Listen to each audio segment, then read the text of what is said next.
by some people to see how they benefit from the crisis. But there are those who will automatically say now that you're sounding like a politician. They make a lot of promises, but when the chips are down, they don't fulfill them. This is my generation. I do what I do with my life. Nobody can send me. Nobody can use me. I am saying, I am talking for myself as a leader that was chosen by my people. To say, look, we the youths are saying, this thing is enough. The government is saying, no, they will kill those boys because they have carried gun before. We say, don't kill them because we know that you made them in the past. Most of our leaders, our politicians in the past made these people. So don't kill them, give them a chance. Let me ask you. That we can now use them positively. That's what we're saying. Before the government even came about creating the Niger Delta Ministry, what were you thinking? How were you going to achieve your aims and objectives in the first instance? At first, we did not believe in it. Let me tell you the truth. Oh, we don't even still believe in it. It is not the ministry that will make the change. The ministry will not even take us anywhere, but we want to take the ministry somewhere. That's why we're contributing to say, look, this is who we want as a leader. Because the ministry cannot do anything in itself. It is the people that have to move the ministry to do something. And we are saying, look, if you give us this person, we will work with this person to make sure your objective that will even benefit us the more comes to play. So we don't have belief in the ministry, but it is who is in the ministry that we want to work with take it somewhere. Don't you think that's going to go across purposes with the original plan of the government? Because if you, much as yes, there's nothing wrong in having your own ideology, but if you're not aligned to what do they say now, the route, you'll be going somewhere else. If you have to key into the agenda, to the vision of the government of the day, and if you don't do that, now let me tell you why it is frightening. If the government brings in development as an excuse to bring a ministry for Niger Delta, then they've missed the point. Yeah. The government agenda must be peace. What we are talking about is peace. Yeah, isn't that the government agenda? So then it means we're in line. If we're in line, we're saying, please, what will stop it is that don't impose the leader on us. Allow us to have a voice. Allow us to have a person that we can work with. If you bring that, then there won't be this fight back. Okay. That's what we're saying. So if you give us a person like Kingsley Kuku, we say we can work with him. We trust him. He's a government man. Yeah, we're not government people. But yes, this is somebody in time past with other records. I am still waiting for which person from the Niger Delta that will come out and say he's better than Kingsley Kuku on that position. Because as you know, Chamberlain, it's the governors send in names, they nominate names. And if Kingsley Kuku's name is not the nominee, I don't know how he's going to get in there. It should not be what the governor wants now. It should be what the people want. Okay. That's why I am doing this. Don't impose anybody on us. We are saying we have gone round the creeks, we've talked to the boys, and over 90% of them are saying, look, if it is this, we will be ready for peace. We will be ready to lay down our arms. So let's not miss it. Let us make it like every other administration position that comes in, and you just pick people because you like them or you know their grandfather or whatever. Okay. We are saying, please let the right people be on board. And we are telling you, if we do that with our programs, in less than 6 months, it will be forgotten in a hurry what has ever happened in Niger Delta concerning crisis. From the 13 names that have been submitted to the Senate, I'm not sure any one of them will catch your fancy because you appear to be a lot more interested in who heads the Niger Delta Ministry. But in spite of all of that, some names have been submitted to the federal government, to the Senate, and now, who knows, you never can tell when the screening will start and what happens if one of the persons in that 13, one of those names, is asked to come in and head the ministry. After all, the government set it up, so they know what they wanted to achieve with it in the first instance. Well, yes, it's good that the government has set up their own program. But we are saying the people have their own mind too. That in the government program, that is beautiful. The 7-point agenda of Mr. President and the peace plan for Niger Delta are wonderful. But he can't do it alone. So we want to be part of it. We want to build a society with the young men in the society to be able to lay a good foundation for our next generation. So whatever list they are submitting, we are saying if it is not the people's choice, it will not succeed. It will not get what it wants to get. So please. What happens when you say if it's not the people's choice? And because we understand I mean, that if someone like a Professor Akunyili, for instance, you know, is appointed minister for the Niger Delta, are we saying that, you know, we doubt that she will do the work? Well, what we're saying is you must be on ground. You must be a Niger Delta person to be able to tell the people you're representing, the government, the truth. It's not just becoming relevant because you're a minister. Well, some of the names which you see appear on the screen now, to some extent, you have people who will say, well, they think these people to a great extent to represent their interest, and that has to do with the people. But in some other states, Kogi State, for instance, there's a lot of disagreement about who represents them. And in spite of the names that have been submitted from, for instance, look at those, from those states, you still have people who have reservations about all of these names. You can't satisfy everybody, can you? What we're saying is, what's the problem on the ground? Why a new ministry for Niger Delta? There is problem on the ground that you want to solve. And this problem cannot just be solved because you want to just give a ministry, like the NDDC, for instance. You have to get the right people there to do the right thing. That's exactly what we're saying. So, like our movement, the Niger Delta Non-Violent Movement, we are saying, look, we will partner with the right choice of government. And you're assuming that your nominees will pass all the security screening. You know, that's another thing entirely. Well, the security screening should be able to go down to earth and say, look, what's your program has? What has it been in the past? What have you been doing? What impact have you for that region? If they go down there, then they will discover that the kind of person we're talking about is qualified for that position. Because you must get the person the people believes in. You must get it to solve the problem in the Niger Delta. And we are saying, by the grace of God, the peace we experience right now in the Niger Delta is because of this non-violent campaign. It's not just because of the presence of military and other people. We have told our people, look, your conscience must come alive. You cannot just be killing people. You cannot just be carrying guns and kidnapping and whatever. So we say, look, we must bring in people that understand how these people reason to talk with them. And we've been doing that with Kingsley Kuku. So we say, if you bring him on board, we tell you, we give you a period of time. Say, look, this thing will end at this period of time. If it does not end, whosoever think he is a spirit that will not accept it, when everybody is saying, look, this is what we want, we the people will go after you. You don't have to head. Why must you carry gun? You're not licensed. So we are saying, look, these are the things we will do to make sure we have a free society. Then development can come. Right, so whoever is interviewing who or whatever screening, we are saying, look, you must not take sentiment into this issue. All right, thank you very much. Let's face the facts. That's why we have to let it go. Nigeria Rekosima commenting on his thoughts about the ministerial list and who they think will suit to the Niger Delta ministry. That's all we have to leave it. Thank you very much for coming on the program today. Thank you. Well, don't go away. Sunrise Daily continues in just a moment. So join us again.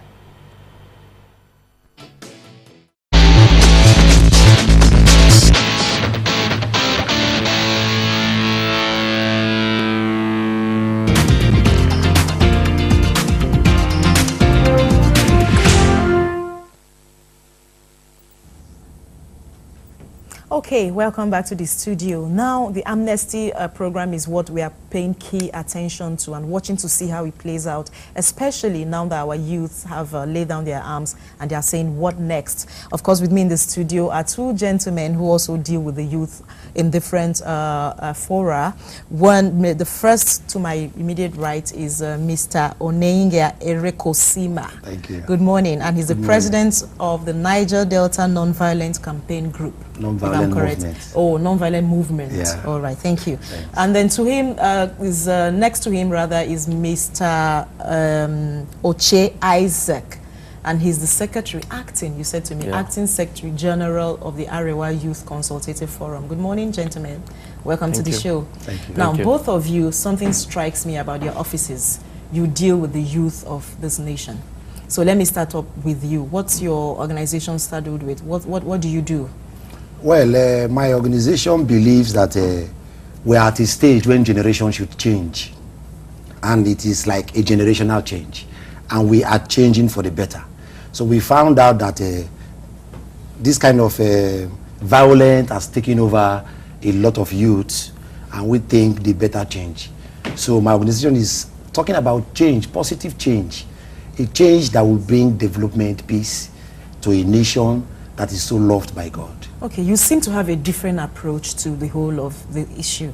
Now, while we are saying this, most of the Niger Delta groups are more like saying employing a bit of force, but you are non-violent. You care to tell us what is informing this different approach to it? Or? Well, the issue is very straight. You see, when God wants to do a thing, he raises a man from somewhere. We found ourselves in a situation where politicians, most elders, took advantage of the youth.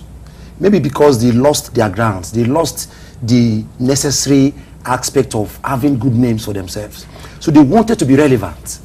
So they now use young men, confuse them, protect them. See, nobody will touch you. When you do certain things, nobody will touch you. If the police arrests you, they release you. You know, so these young men saw strength that ought not to be so. So we're trying to redirect it to say, look, this is not the best way for us. If indeed we are Niger Delta people and we have oil, it will not be that God has kept it there for a cause. It can't be a cause. So what is wrong? Something must be wrong somewhere. So we seeked God. And God said, look, we missed the line. Our elders missed the line. We don't need violence to take anything. If you take anything by violence, it will go by violence. He says, whatever a man sows, he will reap. So, but to plus it all of it, with all of this violence, the Nigerian state has not done anything for the Niger Delta. That's where it amazes me. With all of this violence, you cannot talk of one federal government project in the Niger Delta. So what was God saying? He said, I delayed it, I hardened their heart, so that you don't get something by violence and lose it by violence. We don't sow a seed that will affect the next generation. So we are happy. We say that, God, what do we do? He said, we must start planting on a non-violent suit, where we can put in things that our children will be happy to build on. Like he said, let the old men dream dreams and let the young men prophesy.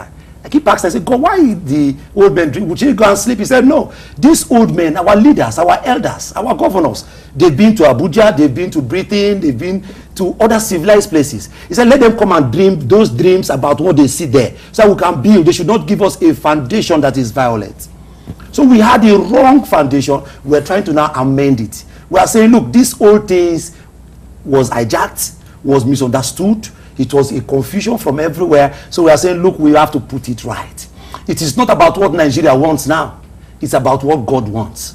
God is saying, I'm ready to heal the land of my people because they will turn from their sin, because they have seeked my face. He said, I will heal, and I will take all that the cacaworms have stolen and bring it back to you. So we are saying we need a peace. It's not because Nigeria said they wanted peace. We demanded for amnesty. Nigeria did not give us amnesty. Yar'Adua did not give us amnesty. We demanded for amnesty. See, if you don't get these things straight, you will not be able to solve this problem that amnesty wants to solve. Sorry, when you say you demanded for amnesty, yes, you want to tell us how that came about? Because now, all we know is that the federal government gave amnesty to the Niger Delta militants. We discovered something. God you say our eyes. We as who? The youth, the young men in the Niger Delta, the people of Niger Delta. Okay. We discovered that all these rumors about armed struggle was hijacked. Politicians took advantage of it.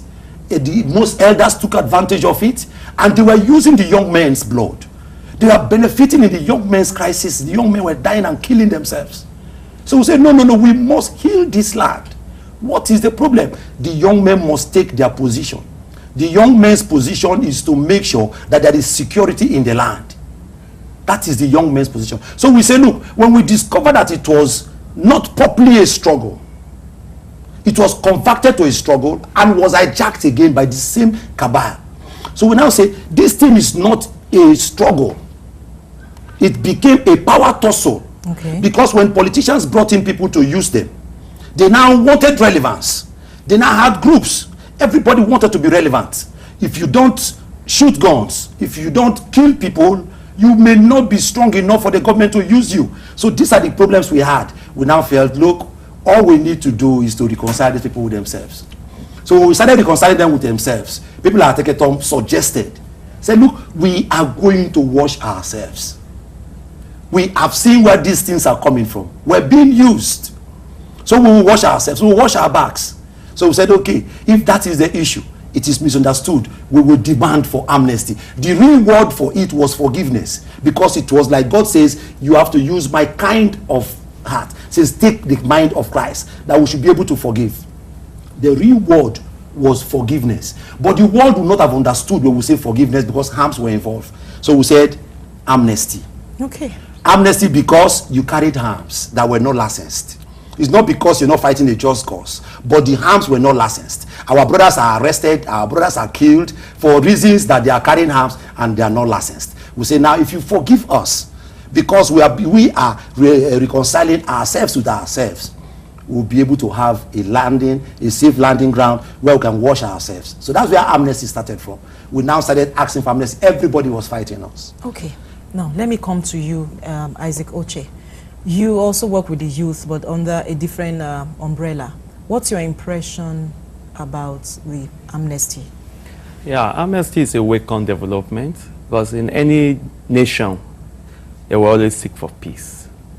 The people of Niger, that our brother in Niger, that we actually fed for them. The way things go wrong, the way they were neglected by the government for a very long time, and they have to resolve to an armed struggle. Our group, always a non-violent group, we actually talked to a lot of leaders, both in the Niger Delta, in the western, in the southwest here, to lay down arms, and we have a good relationship with almost all the leaders. So what we're talking, amnesty is a welcome development, but again, depend on the approach to the amnesty from the government. Approach to the amnesty in the area of sincerity to what you want to do. For instance, the government let us know before the amnesty that they have a whipping sum of 50 billion naira somewhere there to rehabilitate these boys, to bring them back to the society, to create employment for them. But today, after about a month ago, this is like 30 or so, more than that. 35 or 36 days. Okay. Nothing have been done. These boys are in street of every city in Niger Delta, walking from one end to another without nothing.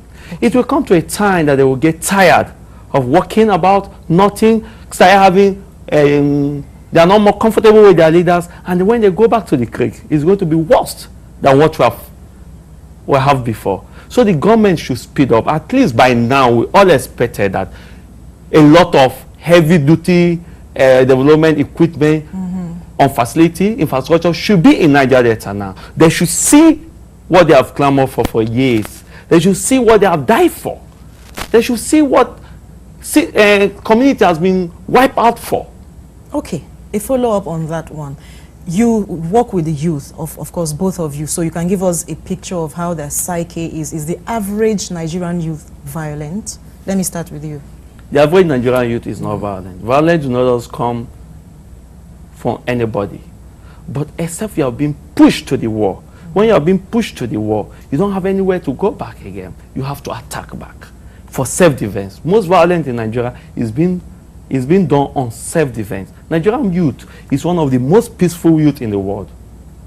If you see us, we have one of the most brilliant people in the world, the Nigerian youth. Go all over Europe, America, and all those things. You see the input of Nigerian youth to the development of that country. Even in Nigeria, I will give you one instance. Back in the banking sector, back way in the 1994-5, when the late Sani Abacha take a reform and hand over the Nigeria banking sector to youth, you see the development, the growth in the youth, in that sector. Today, come to other sector. Look at the contribution of Nigerian youth to the development. So Nigerian youth are peaceful, we are talented, but our elders, which benefit from this country so much, a free education, free housing, free car, today, they are denying our youth a lot of things. They are denying us good education.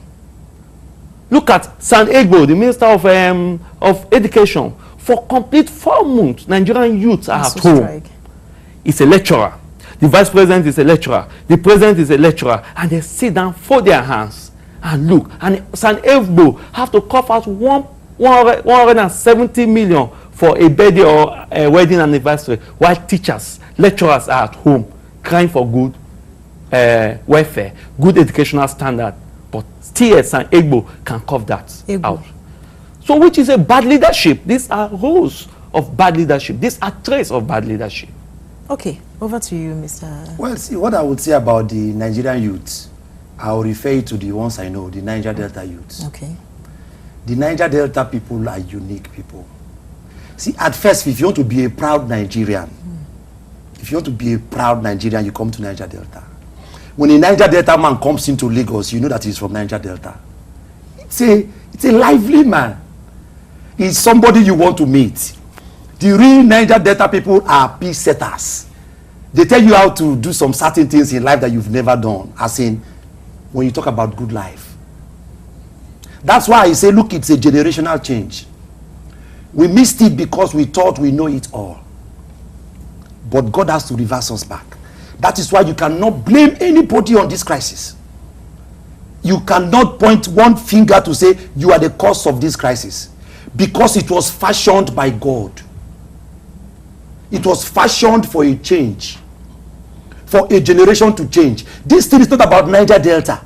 It is about changing Nigeria from Niger Delta. Okay. If the government would take this amnesty program seriously, although there is a lot of insincerity with our governance, if you take this amnesty program seriously, we will get to a change that we never imagined, because transparency will begin to show. The program we had for amnesty, we gave them, this is how we started amnesty with one sheet of paper. We said the solution to the Niger Delta crisis was in one sheet of paper. They were inviting the whole world, and it's as if this problem will never end. And I brought out one sheet of paper. I said, give us amnesty for 6 months. You gave this to who? To the government, to everybody. I was on every paper. I was canvassing for amnesty. People were like, look, you can't get it. But I said I would not give up, because I know what God told me. Now we told them, give us 6 months. They gave us 2 months in a hurry. Why? Why that? Was it as a result of the Now, violence? no, the problem is there is an agenda. Okay. But whatever agenda they have, it failed. Let me tell you why I say there's an agenda. There are people who wants to fail this amnesty. Why so? Why? I'm telling you, because they benefit from this thing. See, sometimes I try not to accuse the government, but the truth is the government is so big that you may not be able to get everybody to be sincere. Okay, now let's talk about the sincerity of the government now, and I will ask both of you. Yes, let me go to the sincerity now. The government, if it is Yaradua, he is sincere. Okay. I've seen his heart. But there are people who work with him that are hungry for money with the people's blood. They do things, they don't mind who it hurts. They are wicked, they don't know they have not enough time to live. Most of them, they are children, and children will be ashamed to answer their names. They have no respect for names. They are the ones that are spoiling the government. We know most of them. We will call names if the time comes. But we are saying, because we are looking at forgiveness, we are looking at the way forward, we want to let this thing go by and let's move on. Let me give you an instance. Amnesty was granted by Mr. President, that both those in prison and outside prison that are involved in this struggle should be granted amnesty. Port Harcourt, River State, where everything happened, they've been arresting people for years. Port Harcourt prison is filled up with people who took to arms. I have over 50 lists in Port Harcourt prison. I met the committee. I said, look, these people in Port Harcourt prison deserve this amnesty more than any other person outside. They said they will come to Port Harcourt prison, because when they released Henry Oka, they did not understand what he was saying again, that they will come towards the end of the amnesty thing. So they purposely delayed these people. They did not get there. Right now, as I speak to you, there are over 50 people in Port Harcourt prison. There is one particular person. His name is Orinemi Hart. He's the leader of the Bonny team. I know how much Bonny costs Nigeria, where LNG is. He is in Port Harcourt prison. They were two. They killed one. For what offenses? Armed struggle. Okay. Armed struggle. So we are saying these are the places where these things are insincere. I am sure that Mr. President is not aware of this.